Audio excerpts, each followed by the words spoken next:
ब्रेकनंतर बुलेटिनमध्ये आपलं पुन्हा एकदा स्वागत. घेऊयात महत्त्वाच्या बातम्यांचा सुपरफास्ट आढावा. लातूरमधील जळकोट तालुक्यामधल्या तिरुकामधील राष्ट्रीय महामार्गावरचा जुना पूल खचलाय.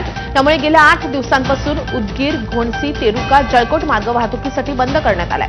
गेल्या आठवड्यामध्ये झालेल्या अतिवृष्टीमुळे तिरू नदीला आलेल्या महापुरामुळे या पुलाच्या भागाखालील माती वाहून गेल्यामुळे पुलाच्या मध्यभागी सुमारे 10 फूट खोल भगदाड पडलेले आहे. त्यानंतर सुरक्षिततेच्या कारणास्तव वाहतूक बंद ठेवण्यात आली असून या मार्गावरून जाणाऱ्या नागरिकांची मोठी गैरसोय होते. आता बातमी आहे एबीपी माझाच्या इम्पॅक्टची.